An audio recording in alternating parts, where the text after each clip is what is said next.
recent years, the Army created new units called Security Force Assistance Brigades. Back in 2017, then Chief of Staff of the Army, General Mark Milley, decided that those institutionalized units would be the best to train allies and partners and make better militaries for fighting insurgents, in foreign internal defense, and other types of missions. A lot of that started with Afghanistan, of course, but as time rolled on, that shift has occurred, and the brigades have a new kind of mission. So I went down to Florida recently and embedded with the 1st Security Force Assistance Brigade as they prepare for their mission in Southcom or Latin America. So a lot of what 1st SFAB was doing in Florida might mirror any kind of pre-deployment training. They had already done a lot of marksmanship training, they did a ton of first aid training, reacting to medical emergencies, things like that, doing a lot of communications, briefing, planning, those types of things. But there's some subtle differences in what SFAB soldiers have to do as compared to conventional forces. So these brigade advisors have to really do a lot of rapport building. So a lot of what the soldiers told me, and veterans of the Green Berets who had worked in Southcom decades before, who are now advising and training with these new soldiers, is really getting to know their partners, basically spending a lot of time in those initial meetings just finding out about their families, finding out about what their jobs are like, what their lives are like, eating meals together. It's a much more soft-handed approach to learning and becoming friends with an ally or partner, and hopefully building a relationship over a long term that will be an advantage strategically against adversaries for the United States in various regions across the globe. So when the Army called for the first SFAB to be created in 2017, planners pretty much started with just a handful of folks, like less than a dozen soldiers, and built that out to its first 800-soldier brigade. Now that brigade deployed in less than a year to Afghanistan in 2018. But in the first 2 years after that, they dispersed into smaller teams and went to about 24 countries. Since then, in the span of 4 years, they've now been present in 54 countries and established 22 persistent presence relationships and 32 episodic presence relationships. The persistent part means basically they're going back year after year, sometimes heel to toe, sometimes overlapping. The episodic means they're going to drop in for bigger exercises, they're going to build a longer term relationship and hope for a persistent presence in the future, regardless of the area of operations. So these soldiers break up into small teams, anywhere between 4 and 12 soldiers, led by a captain. And those teams then get basically training on all the different jobs within the team. They'll have a communications specialist, an intelligence specialist, a logistics specialist, of course an operational specialist, and each of those specialists have to be basically subject matter experts on their area of expertise. The captain then has to lead that team in advising in each of those lanes with the partner force. But the duties of the captain and that team go far beyond the tactical and that team level. A captain may be communicating with an allied general or even a Department of State official working at the embassy from the United States. Sometimes they'll be communicating back to the States to convey their information to the Pentagon or other entities. So from a very small level team of say 4 soldiers even, all the way up to people at the Pentagon listening to what they're doing and how they're projecting American influence and American partnership across the globe. Now there are actually 6 total SFABs across the Army.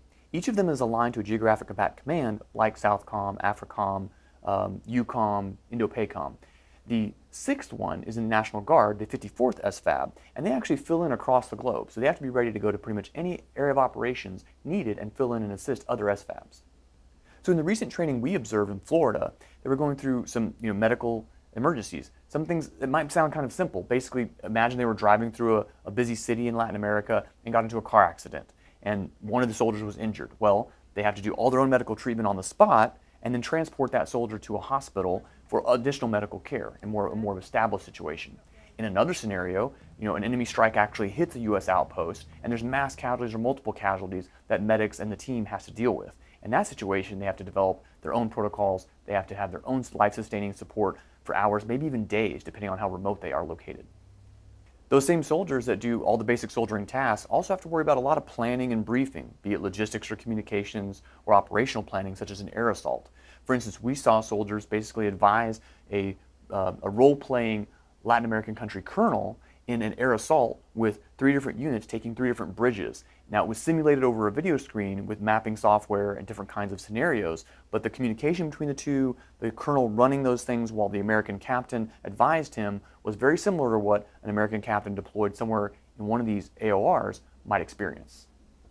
Now while all of the brigades are filled out with soldiers and running through rotational deployments as we speak and prepping for years down the road and future partnerships and future deployments, there's really a high turnover at the brigades, and that's on purpose. Basically, the Army doesn't want people to become specialized and only work in SFABs throughout their career. They'd like soldiers to come in, say after a first tour or a second tour with some experience, share that subject matter expertise, have a deployment or two, leave and perhaps come back at a higher rank and maybe command some units just like you would a conventional force, but also keep that moving through and keep that expertise fresh and knowledgeable, so that basically a soldier comes to the SFAB, shares their expertise in their area, be it medical, intelligence, logistics, communications, operations, but then goes back to the conventional force, not only to sharpen their own expertise in conventional operations, but also maybe bring that knowledge back again in another higher rank, higher role, higher echelon.